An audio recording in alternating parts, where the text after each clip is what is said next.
Hello, welcome to English with Priyanka. ये एक ऐसा प्लेटफॉर्म है जहां हम इंग्लिश को सिंपल ट्रिक्स और सिंपल रूल्स के थ्रू सीखते हैं। हमारे पिछले वीडियो में हमने 10th और 12th का सबसे इम्पोर्टेंट टॉपिक राइटिंग सेक्शन को पिक करना शुरू किया है। पिछले वीडियो में हमने कंप्लेन लेटर को सीखा था कि कंप्लेन लेटर किस तरीके से लिखते हैं। आज के हमारे वीडियो में हम उसी श्रृंखला को जारी रखते हुए लेटर टू एडिटर को कवर करेंगे। लेटर टू एडिटर भी फॉर्मल लेटर का ही एक रूप होता है, इसीलिए इसमें फॉर्मल लेटर का फॉर्मेट ही यूज होता है। फॉर्मल लेटर का फॉर्मेट मैंने अपने पिछले वीडियो में सिखाया है, तो प्लीज आप उसको जाके जरूर देखिएगा। लेकिन फिर भी एक सरसरी सी नजर मारें तो लेटर टू एडिटर में सबसे पहले सेंडर एड्रेस आएगा।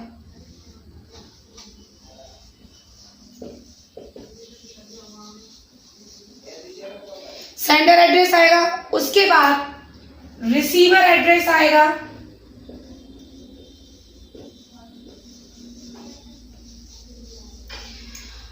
सबसे पहले आपको सेंडर एड्रेस लिखना है, उसके बाद रिसीवर एड्रेस लिखना है, उसके बाद आपकी डेट आएगी।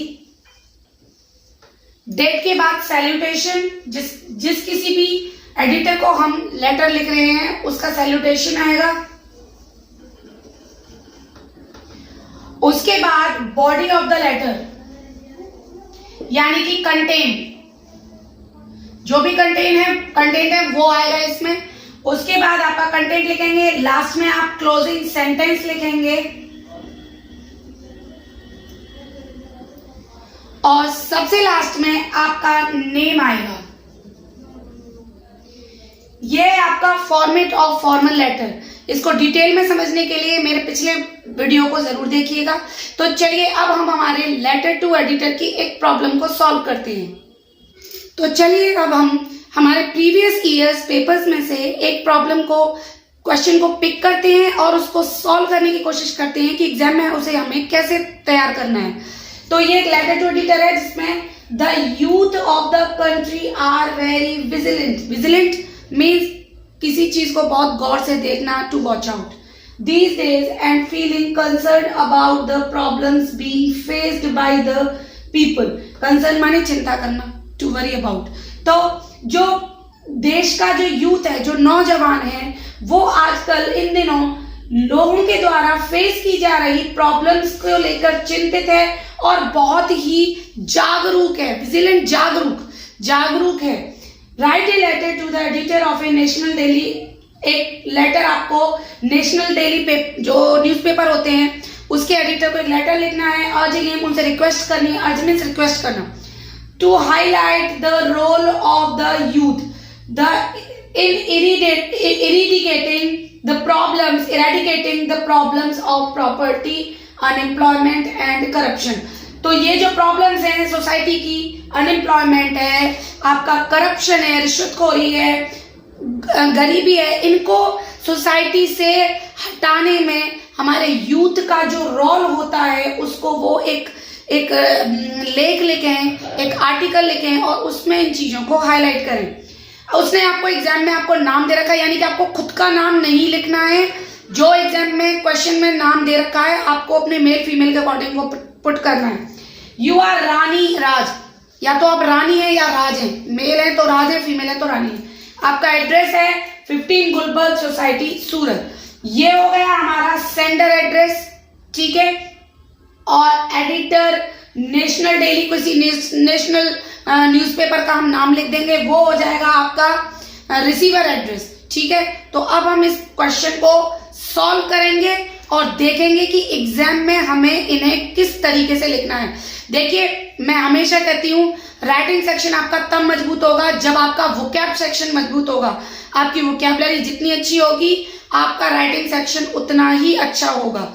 जरूरी नहीं है कि आप हार्ड वर्ड्स को यूज करें, आप सिंपल वर्ड्स को एक्यूरेट जगह पे यूज कीजिए, आपका राइटिंग उतना ही अच्छा होगा, ठीक है। तो चलिए अब हम इसको सॉल्व करते हैं। तो अब हम हमारे सॉल्यूशन को देखते हैं कि हमें एग्जाम में लेटर टू एडिटर किस तरीके से लिखना है। जो अभी हमने प्रॉब्लम डिस्कस करी थी उस प्रॉब्लम को हमें आंसर के रूप में पेपर में किस तरीके से लिखना है, चलिए अब हम सॉल्व करते हैं।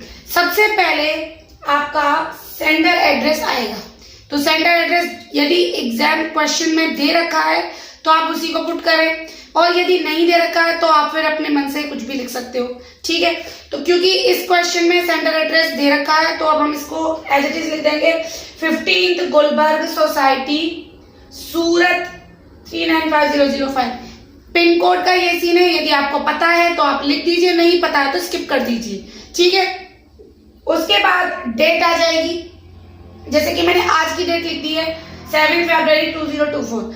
अच्छा, मैंने ये डिफरेंट कलर्स में इसलिए लिखे हैं, कलर चेंज करके इसलिए लिखे हैं ताकि आपको समझ में आए, ठीक है। आप प्लीज एग्जाम पेपर्स में इस तरीके से मत लिखिएगा, वहां एक कलर की इंक का ही यूज करना है, ठीक है। आप इस तरीके से कलर बदल बदल के मत लिखिएगा। तो फिर हम डेट लिख देंगे, पहले सेंटर एड्रेस, फिर हम लिखेंगे डेट, डेट के बाद फिर रिसीवर एड्रेस आ जाएगा, तो उसमें एडिटर को लिखना है तो पोस्ट हो गई द एडिटर। फिर आप किसी डेली न्यूज़पेपर का नाम लिख दीजिए, द टाइम्स ऑफ इंडिया, ठीक है, the Hindustan times, the Amar Ujala, कुछ भी लिख सकते हैं, द टाइम्स ऑफ इंडिया। और जितने भी न्यूज़पेपर हैं मेनली सबके हेड ऑफिस कहाँ पे है, दिल्ली में, तो दिल्ली, उसके बाद 110002, ठीक है। उसके बाद आप सब्जेक्ट लिखेंगे कि आपका जो लेटर है वो किस बारे में है, ठीक है। जैसे कि हमारा है कि मीडिया हाईलाइट करे यूथ के रोल को to irrigate the problems like poverty, unemployment, corruption etc, ठीक है।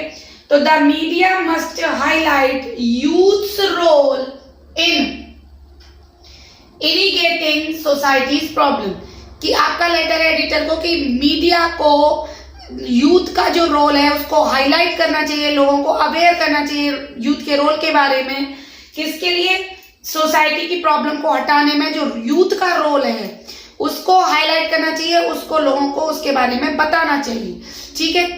किसी भी सोसाइटी की रीढ़ की हड्डी, बैकबोन उसका यूथ होता है। जिस सोसाइटी का यूथ अवेयर होता है उस सोसाइटी को डेवलप होने से कोई नहीं रोक सकता, लेकिन जिसका यूथ ही अवेयर नहीं है उस सोसाइटी को कोई डेवलप कर भी नहीं सकता, ठीक है। उसके बाद अगर आप सब्जेक्ट को चाहें तो आप अंडरलाइन कर सकते हो, ठीक है, सेम इंक के पेन से, जिस भी इंक में आप नहीं लिख रहे हो उसी इंक से आप चाहो तो स्केल से हाईलाइट कर देना, ठीक है, अच्छा लगता है। उसके बाद सैल्यूटेशन हो जाएगा, sir you are well aware of the fact that. देखिए, मैं एक टिप देती हूं, अगर आप बहुत लंबे लंबे सेंटेंस लिख सकते हैं तो प्लीज लिखिए, नो प्रॉब्लम। यदि आपको लगता है आपको अपनी राइटिंग पे कॉन्फिडेंस है और आप लंबे सेंटेंस लिख सकते हैं तो आप प्लीज लिखिए। अगर आप नहीं लिख सकते तो छोटे छोटे सेंटेंस बनाइए, सिंपल लैंग्वेज में सिंपल सेंटेंस बनाइए, ठीक है, लेकिन आपके सेंटेंस करेक्ट होने चाहिए और प्रॉब्लम से रिलेटेड होने चाहिए, ठीक है। आपको यदि प्रॉब्लम होती है बड़े सेंटेंस लिखने में तो छोड़ दीजिए, सिंपल छोटे सेंटेंस बनाइए और उन्हीं को आप अपनी राइटिंग में यूज कीजिए। केवल आपका जो मैसेज है वो एग्जामिनर तक क्लियर पहुंचना चाहिए, एग्जामिनर कंफ्यूज नहीं हो बस, ठीक है। You are well aware of the fact that society faces a number of problems like poverty, unemployment and corruption, ठीक है। ये जो पूरा हमारा पोर्शन है ये हमने प्रॉब्लम जो हमारा क्वेश्चन था उसी में से पिक कर लिया है।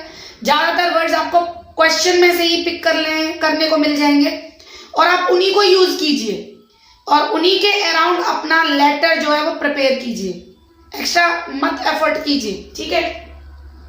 तो हमने ये वाला पोर्शन तो पूरा उसी में से क्वेश्चन में से ही ले लिया है कि आपको भली बात ही पता है कि आज हमारी सोसाइटी है वो एक बहुत सारी प्रॉब्लम्स को फेस कर रही है, जैसे कि पॉवर्टी, अनएम्प्लॉयमेंट, करप्शन, ठीक है।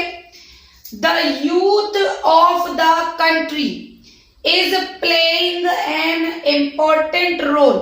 जो देश का यूथ है, जो नौजवान है, वो इस प्रॉब्लम को हेल्पिंग टू इरिडिकेट सच प्रॉब्लम, ऐसी प्रॉब्लम्स को हटाने में, मिटाने में सहायता कर रहा है और इसमें वो अपना एक इम्पॉर्टेंट पार्ट प्ले कर रहा है।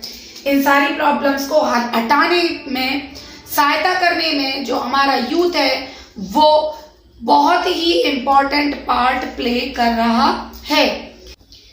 आगे, your newspaper represent an important section of the media and must highlight any instances in which such problems are successfully handled by the use of the country. Your newspaper represent an important section of the media. आपका जो अखबार है वो media में एक important role अदा करता है या एक इम्पॉर्टेंट पार्ट रखता है। तो ये आपकी ड्यूटी है कि आप यूथ का must highlighted any instances in which such problems are successfully handled by the youth of the country, कि ये आपकी ड्यूटी बनती है कि आप ये चीजें हाईलाइट करें कि कंट्री का जो यूथ है वो ऐसी प्रॉब्लम्स को सक्सेसफुली हैंडल कर रहा है। अनएम्प्लॉयमेंट है या एंटी करप्शन है। अब पहले वाला यूथ नहीं है कि अपनी एजुकेशन को लेकर अवेयर नहीं है, वो एजुकेशन सिस्टम पे भी सवाल उठाता है, वो करप्शन के खिलाफ भी खड़ा होता है, वो इनजस्टिस के खिलाफ भी खड़ा होता है और वो आपका पॉवर्टी के खिलाफ भी खड़ा होता है। तो जो इन सब प्रॉब्लम्स को यूथ सक्सेसफुली हैंडल कर रहा है, आपको उसकी जो उनका जो रोल है उसको हाईलाइट करना चाहिए। ये हर न्यूज़पेपर की ड्यूटी है। You may bring it out as a new item और a story with actual facts. आपको इस बारे में, इसके रिगार्डिंग आपको या तो कोई आर्टिकल पब्लिश करना चाहिए या आपको कोई एक स्टोरी, आपको अपने न्यूज़पेपर में एक स्टोरी देनी चाहिए, यानी कि आपको इसको टॉपिक को कवर करना ही चाहिए जिसमें एक्चुअल फैक्ट्स हों, केवल हवा में की हुई बातें नहीं हो। आप न्यूज़पेपर है, आपको लोग पढ़ते हैं, ठीक है, आपका जो न्यूज़पेपर उसको लोग पढ़ते हैं, उस पर ट्रस्ट करते हैं, तो इसीलिए आपको एक्चुअल फैक्ट्स के साथ ये पूरी स्टोरी पब्लिश करनी चाहिए, so that everyone may become aware of the fact, जिससे हर कोई इस फैक्ट के बारे में जान सके, इस बात को जान सके, that the youth of the country are very vigilant these days, कि आजकल का जो यूथ है वो हर बात को लेके बहुत ही ज्यादा जागरूक है, and feel concern about these problem, और उसे सोसाइटी की इन प्रॉब्लम्स के बारे में चिंता भी है। अब ये नहीं है कि यूथ को केवल अपनी चिंता है, अपनी मस्ती में मस्त है, ऐसा नहीं है, वो सोसाइटी को लेकर भी बहुत ज्यादा जागरूक है और लोगों के राइट्स और उनकी प्रॉब्लम्स को लेकर भी बहुत जागरूक है। We the youth of the country, हम, भाई आप लोग यूथ ही तो हैं, आप 10th 12th में पढ़ने वाले बच्चे, आप ही तो यूथ हैं। तो we the youth of the country, हम जो देश का जो नौजवान वर्ग है, look forward to better coverage of our activities, हम चाहते हैं कि हमारी एक्टिविटीज को ज्यादा से ज्यादा कवरेज मिले आपके न्यूज़पेपर में, मीडिया हमारी एक्टिविटीज को कवर करे, which lead to the countries into an new era of employment, education, anti corruption and no poverty. हमारी जो एक्टिविटी है, हमारी जो क्रियाएं हैं, हमारे जो हम जो भी काम कर रहे हैं, इन सब चीजों को हटाने के बारे में, जिससे कि हमारा देश एक न्यू एरा, एक नए युग में प्रवेश कर सके, जहां एम्प्लॉयमेंट हो, अनएम्प्लॉयमेंट के लिए कोई जगह नहीं हो, बेरोजगारी के लिए कोई जगह नहीं हो, जहां सभी के लिए रोजगार हो, एजुकेशन हो, एंटी करप्शन हो, जहां करप्शन, रिश्वत के लिए, बेईमानी के लिए कोई जगह ही ना हो, एंड नो पॉवर्टी, और जहां कोई भी गरीब ना हो। योर सिंसियरली, आप फिर यहाँ पे अपने लिए लिखेंगे योर सिंसियरली, और उसके बाद अगर आप फीमेल हैं तो रानी लिखिए, और यदि आप मेल हैं तो फिर राज लिखिए। ये था हमारा लेटर टू एडिटर, ठीक है। आप चाहें तो लेटर टू एडिटर मोस्टली सारे एक जैसे ही होते हैं, केवल उसमें टॉपिक अलग होता है, तो उन टॉपिक्स को छोड़ के आप बाकी की सारी चीजें लर्न कर सकते हैं। कुछ जो सेंटेंस आपको लर्न करने लायक लगते हैं, तो जैसे कि your newspaper represent an important section of the media, and तो ये इस तरह की कुछ लाइंस हैं, उनको आप लर्न कर सकते हैं और किसी भी लेटर में उनको डाल सकते हैं, ठीक है। और मैं बार बार एक ही बात कहती हूँ, अपनी वोकैबुलरी को इम्प्रूव करिए, नए नए वर्ड सीखिए, उनको अपने राइटिंग सेक्शन में और स्पीकिंग में भी यूज कीजिए, तभी आपकी इंग्लिश इंप्रूव होगी। स्टार्टिंग छोटे छोटे सेंटेंसेस से कीजिए, उनको सिंपल रखिए लेकिन करेक्ट रखिए। फिर धीरे धीरे आपकी प्रैक्टिस आपको परफेक्ट बनाती चली जाएगी। मोर प्रैक्टिस, जितना हो सके प्रैक्टिस कीजिए, तो आपकी राइटिंग सेक्शन में अपने आप निखार आएगा, आपकी राइटिंग उतनी ही मजबूत होगी। तो ये था हमारा आज का वीडियो। यदि आपको कोई भी प्रॉब्लम हो तो आप मुझे कमेंट करिएगा, और यदि आपको मेरा ये वीडियो पसंद आया हो, आपको मेरी मेहनत अच्छी लगती हो, तो प्लीज मेरे वीडियो को ज्यादा से ज्यादा शेयर कीजिएगा, और please like, share and subscribe my channel. तब तक के लिए राधे राधे।